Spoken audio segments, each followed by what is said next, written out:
teman-teman semua, selamat datang kembali di acara podcast podcastnya LBH Jakarta, podcast putar demokrasi dan hak asasi. Dan kita juga kedatangan tamu istimewa tentunya. Ada Mas Arief Maulana dari Direktur LBH Jakarta. Selamat datang Mas Arief. Halo Cikita. Halo. Apa kabar Mas? Iya nih LBH Jakarta katanya masih work from home ya? Iya, alhamdulillah baik. Ya, kita masih work from home. Ini kan kelihatan dari videonya ya. Iya, benar-benar kita masih work from home dan teman-teman tapi masih banyak banget teman-teman. Ini merupakan satu privilege juga ya, suatu hal istimewa juga kan kita bisa work from home, tapi banyak teman-teman kita di luar sana yang sebenarnya di situasi COVID kayak gini masih harus berjuang gitu ya. Bahkan teman-teman pengacara publik kita ya Mas ya, masih harus bersidang, terus kemudian hari ini juga baru selesai sidang. Mungkin ya Mas, di 49 tahun LBH Jakarta ini Mas mungkin ada sepatu dua kata-kata dulu nih buat teman-teman yang masih berjuang di luar sana bahkan dengan situasi yang mungkin bisa kasih tanggapan dulu Mas Arief. Ya, untuk teman-teman yang tidak punya pilihan dan terpaksa harus tetap berjuang di jalan, di kantor, atau dimanapun, meskipun wabah COVID-19 ini mengancam kita semuanya, saya ingin memberikan dukungan, ya semangat, dan juga doa terbaik tentunya, agar teman-teman tetap terjaga dan juga bisa menjaga ya kesehatannya, sehingga meskipun kawan-kawan tetap beraktivitas seperti biasa, teman-teman tetap terlindungi ya. Tetap perhatikan ini ya himbauan untuk jaga jarak, kemudian selalu menjaga kebersihan, dan juga memastikan protokol-protokol kesehatan yang ada supaya teman-teman tetap aman. Tetap semangat kawan-kawan. Meskipun ya, masker kita berharap jarang. Ya. Terus Ya, meskipun sanitizer juga jarang, habis. sanitizer sulit, vitamin sulit. Ya, makanya selain teman-teman harus semangat, ya kita berharap dan juga menuntut negara supaya segera mengambil kebijakan-kebijakan yang berpihak terhadap rakyat, melindungi keselamatan dan keamanan warganya. Benar, supaya teman-teman yang masih harus berjuang di jalanan, ya ini bisa kemudian memiliki pilihan ya. Betul. Untuk bisa seperti kita yang hari ini bisa ngobrol dari rumah, kerja dari rumah. Begitu Cikita. Benar-benar Mas. Ya di usia 49 tahun ini juga sebenarnya kita nggak ngerayain sendirian ya, tapi maksudnya dalam situasi yang seperti ini, kita sebenarnya pengen bincang-bincang dikit aja nih Mas, buat teman-teman yang mungkin belum kenal nih, siapa sih LBH Jakarta, apa sih LBH Jakarta gitu. Jadi buat teman-teman yang masih penasaran, stay tune. Terus kemudian kita akan diskusi dikit kali Mas ya, sekitar 15 menit, ya nggak lebih lah. Pokoknya supaya kemudian teman-teman bisa, kalau kan ada istilah kalau nggak kenal maka nggak sayang gitu ya, maka kita pengen di sini mau ngenalin lagi nih gimana sih LBH, walaupun sebenarnya teman-teman kita, teman-teman komunitas, jaringan, bahkan klien dari LBH Jakarta tuh pasti udah paham banget gimana kerja LBH Jakarta. Nah mungkin Mas Arief bisa ceritain dikit kali ya sebenarnya gimana sih sejarah berdirinya LBH Jakarta, dan bahkan lembaga bantuan hukum ini punya visi misi yang sebenarnya beda nih dari yang lain. Kita tahu sendiri bahwa penegakan hukum, HAM, dan demokrasi, hak asasi manusia ini jadi core-nya LBH Jakarta. Nah, mungkin Mas Arief bisa bahas sedikit gitu. Baik Cikita, jadi LBH Jakarta itu berdiri pada tahun 1970. Pada saat itu LBH Jakarta lahir dari rahim organisasi advokat, Persatuan Advokat Indonesia atau yang dikenal dengan Pradin, dalam kongresnya yang ketiga di tahun 69 ya. Pada saat kongres itu ada kertas posisi yang diajukan oleh Adnan Buyung Nasution, seorang advokat muda progresif ya, mantan jaksa, menyodorkan ide pendirian lembaga bantuan hukum yang fokus memberikan bantuan hukum kepada masyarakat miskin, buta hukum, dan tertindas. Ide itu disetujui. Dan kemudian di tahun 70, disahkan melalui sebuah keputusan tepatnya pada tanggal 28 Oktober 1970.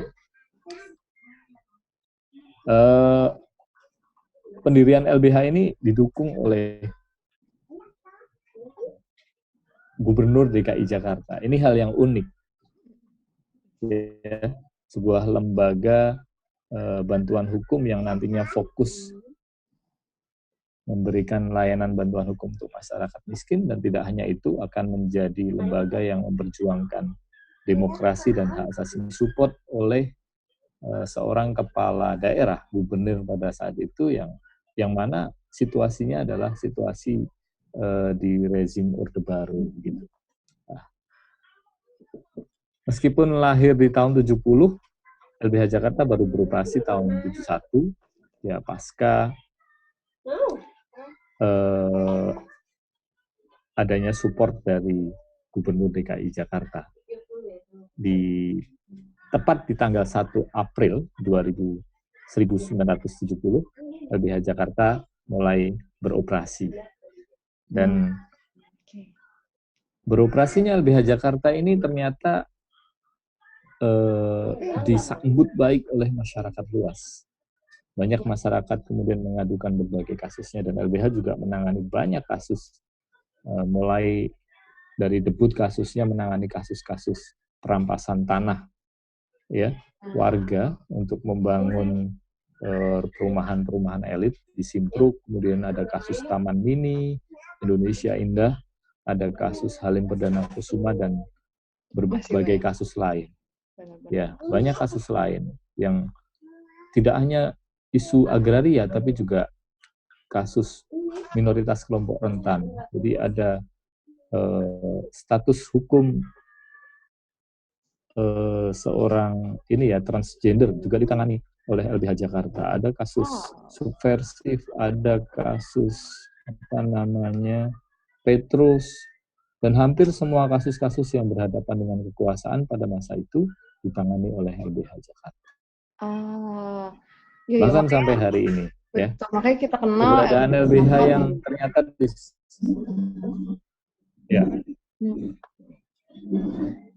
keberadaan LBH yang kemudian disambut baik oleh masyarakat. Sorry, Cik? Ya, boleh lanjut dulu, Mas. Oke, ya. Keberadaan LBH Jakarta yang disambut baik oleh masyarakat karena memang sangat dibutuhkan, itu kemudian mendorong inisiatif-inisiatif Peradin di berbagai daerah untuk mendirikan LBH juga. Nah, di tahun 80 kemudian ada banyak organisasi Peradin yang mendirikan LBH, dan akhirnya dibentuk Yayasan Lembaga Bantuan Hukum Indonesia di tahun 80. Nah, itu sejarah singkatnya ya bagaimana LBH berdiri. Dan yang menarik adalah LBH Jakarta berdiri ya. Dan yang menarik adalah sejak awal LBH Jakarta sadar bahwa mereka akan memperjuangkan hak-hak warga negara, khususnya masyarakat miskin, buta hukum, dan tertindas. Mereka perlu memperjuangkan demokrasi untuk memastikan bahwa hak asasi manusia itu tegak. Jadi sejak awal mereka, para pendiri, para founding fathers LBH ini sadar bahwa mereka tidak apolitis. Mereka berdiri untuk memperjuangkan demokrasi dan hak asasi manusia yang itu pasti bersentuhan dengan politik. Ya. Apa visi misi LBH? Ya, visi LBH itu sederhana sebetulnya. LBH ingin mewujudkan sistem masyarakat yang adil, dan itu tergambar dalam visi untuk mewujudkan negara hukum Indonesia yang demokratis, yang memastikan tegaknya hak asasi manusia, sehingga keadilan sosial untuk masyarakat miskin, buta hukum, ya, siapapun dia, itu juga betul-betul terwujud, begitu ya. Dan bagaimana caranya? Banyak cara yang dilakukan oleh visi visi itu ditunjang dengan misi, diantaranya adalah ya LBH berupaya untuk menanamkan, ya, menyebarluaskan ya nilai-nilai, prinsip-prinsip, ya, negara hukum, demokrasi dan hak asasi manusia, dan mendorong. Selain itu juga LBH mendorong masyarakat untuk bisa sadar mengenai hak-haknya, termasuk juga pemerintah sadar akan kewajibannya sebagai negara, sehingga dengan demikian masyarakat yang sadar hak-haknya ini bisa berdaya dan menuntut haknya, begitu. Betul. Nah, Misi ini yang yang lain bikin adalah spesialnya LBH Jakarta ya, Mas ya? Yang menariknya juga begini, ya LBH ini sadar bahwa ya untuk bisa mewujudkan tadi visinya itu, LBH butuh mendorong ya ini ya sistem yang itu berarti undang-undang, terus lembaga-lembaga, termasuk juga budaya hukum yang demokratis, kemudian juga memastikan ada undang-undang, kemudian undang-undangnya tegak, dan juga mendorong reformasi terhadap peraturan perundang-undangan yang tidak adil. Ya, ini yang kemudian dilakukan oleh LBH melalui apa yang disebut dengan bantuan hukum struktural. Nah, karena kerja-kerjanya LBH nih ternyata cukup berbeda ya. Maksudnya mungkin kita mengenal lembaga-lembaga bantuan hukum yang lain yang nggak punya, maksudnya prinsipnya benar-benar tadi udah, ini kita ingin menegakkan HAM, demokrasi, terus pemberdayaan kepada masyarakat. Nah, sebenarnya kita mendorong untuk kemudian masyarakat paham nih atas hak-haknya mereka, bahwa mereka sebagai masyarakat itu juga harus paham gimana kemudian hukum. Terus terkait dengan itu kita kan sadar, Mas, bahwa kerja-kerja LBH ini juga sebenarnya nggak bisa sendirian nih. Tadi kan Mas juga udah sampaikan bahwa di Jakarta nih juga nanganin kasus, nanganin kasusnya kasus-kasus yang struktural juga nih, sebagaimana sejalan dengan visi misinya. Ada kasus-kasus masyarakat urban yang kemudian kasus-kasus penggusuran, terus kemudian ada kasus-kasus buruh juga, terus kita nggak bisa pungkirin kasus-kasus perempuan, kasus puan yang seringkali kita masih di stigma dengan kondisi, ya betul, kondisi di Indonesia seperti ini. Nah, kemudian apakah bagaimana LBH Jakarta membangun kerja-kerja jaringan nih yang biasanya disebut.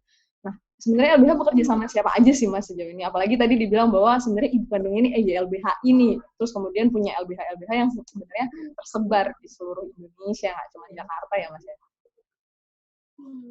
Ya. Oke, Cikita. Yang membedakan LBH Jakarta dan juga LBH di bawah koordinasi LBHI itu adalah bantuan hukum struktural. Ya, bantuan hukum struktural ini memimpikan yang namanya bantuan hukum itu bukan hanya kedermawanan. Ya. Ini adalah metode atau pendekatan bantuan hukum sebagai sebuah gerakan sosial. Ya. Kasus itu hanya pintu masuk. Pintu masuk untuk apa? Pintu masuk untuk bisa menyadarkan, mendorong ini ya kesadaran publik mengenai hak-haknya, termasuk tanggung jawab dan kewajiban negara. Kemudian ini bisa dilakukan sebagai ini ya. Jadi dilakukan melalui kampanye publik yang sebetulnya ini pendidikan kritis yang dilakukan oleh LBH Jakarta terhadap masyarakat. Nah, dan melalui kasus ini harapannya adalah tadi ada perubahan kebijakan, ada perubahan budaya hukum, ada perubahan kinerja aparat penegak hukum yang tentunya harus lebih adil dan memastikan keadilan sosial untuk masyarakat miskin, buta hukum dan tertindas. Nah, sebagai sebuah gerakan sosial, tentunya LBH tidak mungkin bekerja sendirian. Jadi yang namanya bantuan hukum struktural itu bukan hanya datang ke pengadilan, mendampingi klien untuk memenangkan kasus dalam persidangan. Bukan menang yang kalah kita cari, tetapi bagaimana penanganan sebuah kasus itu bisa membuka tabir bahwa persoalan yang terjadi itu hanya, atau kasus yang kemudian muncul itu hanya ini dampak permukaan saja. Ada akar persoalan yang harus diubah. Ya.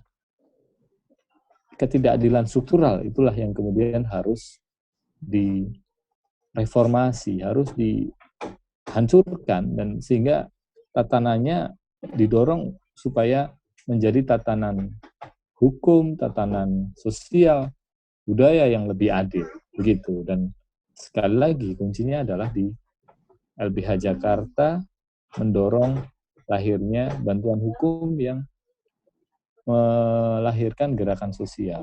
Nah, gerakan sosial yang seperti apa? Gerakan sosial yang melibatkan seluas mungkin elemen masyarakat untuk terlibat dalam gerakan bantuan hukum. Selama ini ketika LBH menjalankan kerja-kerja bantuan hukum, siapa saja yang diajak terlibat, siapa saja yang kemudian didorong untuk kemudian bersama-sama berjuang bersama LBH, pasti pertama klien, keluarganya, komunitasnya. Kemudian juga LBH Jakarta memberdayakan klien-klien LBH, biasanya yang kasusnya sudah selesai itu menjadi paralegal.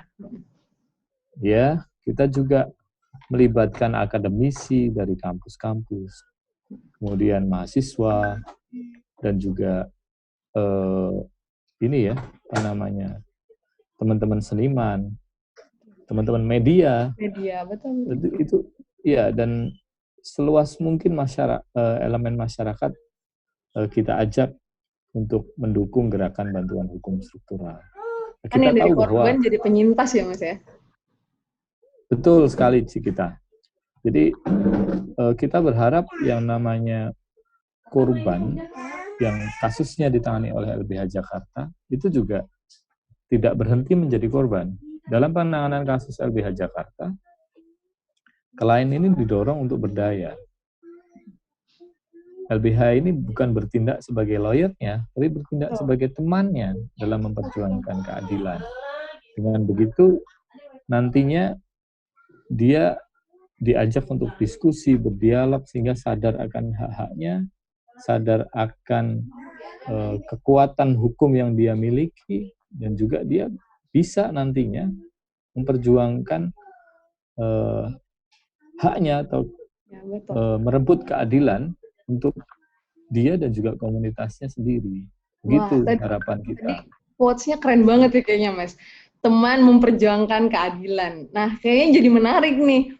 Gimana sih jadi temannya LBH Jakarta nih, Mas? Gitu ya. Kayaknya banyak banget nih dari kemarin juga.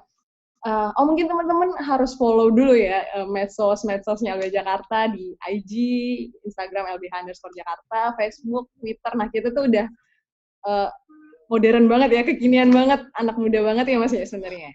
Bisa diupdate di sini. Nah, tapi gimana sih Mas Arif, gimana sih caranya gabung sama LBH Jakarta? Nah, entah mungkin banyak yang nanya gimana sih cara publiknya LBH Jakarta, terus gimana sih caranya mau ikut nih jadi volunteer aja, jadi relawan gitu. Karena mereka mungkin teman-teman ada nih yang sebenarnya pengen banget terlibat tapi nggak tahu caranya sama sekali. Kira-kira gimana sih caranya, Mas Arif? Ya, bagi teman-teman yang ingin bergabung dengan LBH Jakarta, LBH Jakarta sebetulnya membuka diri bagi siapapun untuk terlibat dalam gerakan bantuan hukum struktural. Karena itu harapan kita, dan yang ingin bergabung sebagai pengabdi bantuan hukum bisa mendaftarkan diri di LBH Jakarta sebagai seorang asisten pengabdi bantuan hukum, ya, seperti kita hari ini, ya, atau sebagai staf LBH, ya. Kalau sebagai staf pengabdi bantuan hukum LBH, biasanya kami membuka rekrutmen untuk kebutuhan, misalkan bendahara, keuangan, sekretariat, atau pustakawan, pustakawati, begitu ya. Nah, tapi untuk menjadi pengacara publik LBH Jakarta memang harus dimulai dari asisten pengabdi bantuan hukum. Ya.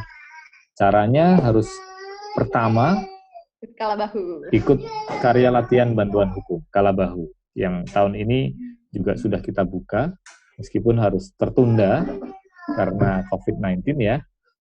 Kemudian nanti teman-teman harus magang 1 tahun di LBH sebagai asisten pengabdi bantuan hukum, dan kemudian bisa mengikuti rekrutmen sebagai pengacara publik. Di LBH ada pengacara publik muda, madya, dan utama, begitu. Dan total pengabdiannya untuk pengacara publik itu adalah 9 tahun.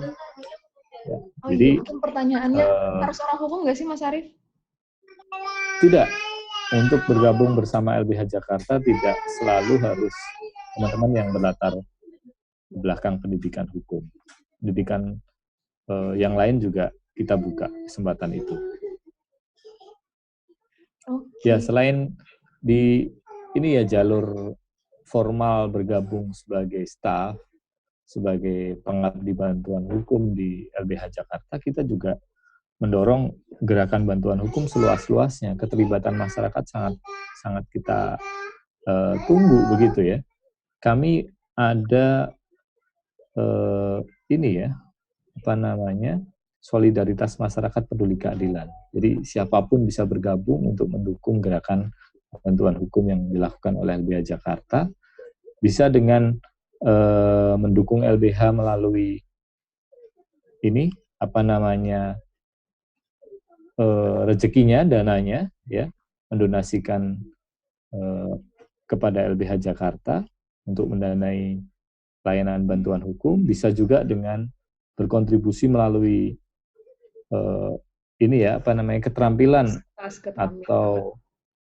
keterampilan atau istilahnya skill yang dimiliki, atau juga bisa membantu LBH dengan apapun yang teman-teman bisa lakukan, begitu ya.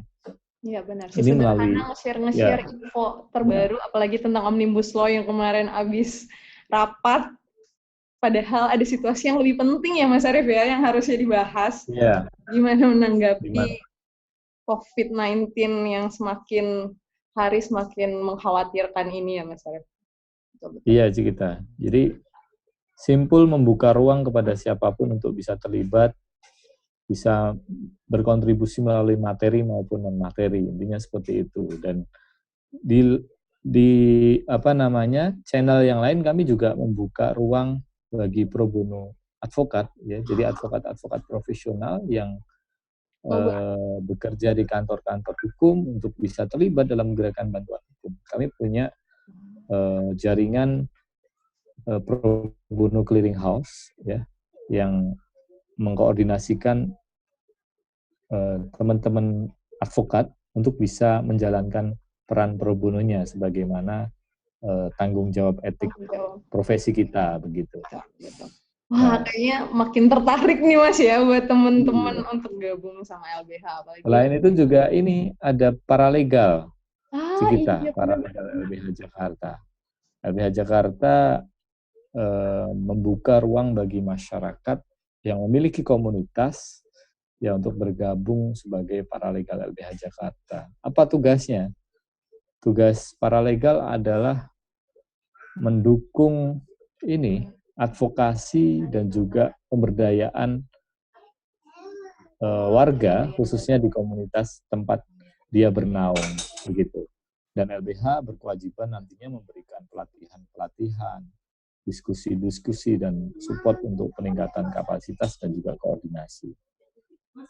Wah, itu kita beberapa ruang yang kita buka untuk mendorong gerakan bantuan hukum struktural. Oh iya, ada satu lagi yang saya lupa.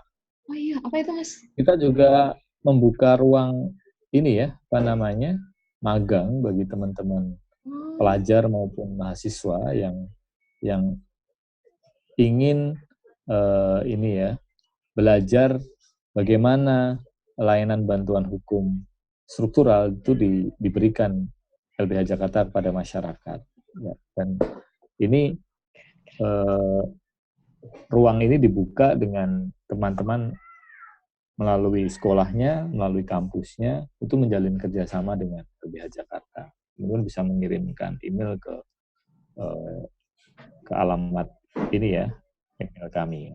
Bisa gitu. dilihat di website bantuanhukum.or.id ya, Ya, Mas ya. bisa dibuka di bantuanhukum.or.id atau Wah, di media sosial kita yang lain. Ya, saya pikir betul, betul. supaya teman-teman lebih paham, lebih tahu dan kenal dengan LBH Jakarta, kami juga bisa mengenal teman-teman lebih luas dan bisa mengajak kawan-kawan di Gerakan Bantuan Hukum Struktural.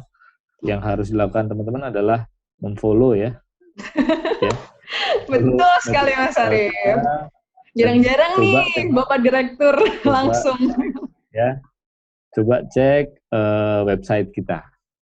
Siap, Teman-teman bisa mendapatkan banyak informasi dari sana. Mungkin dari saya hanya ada di sangat sini. sedikit ini yang bisa saya sampaikan. Nanti dicantumkan di bawah sini ya teman-teman.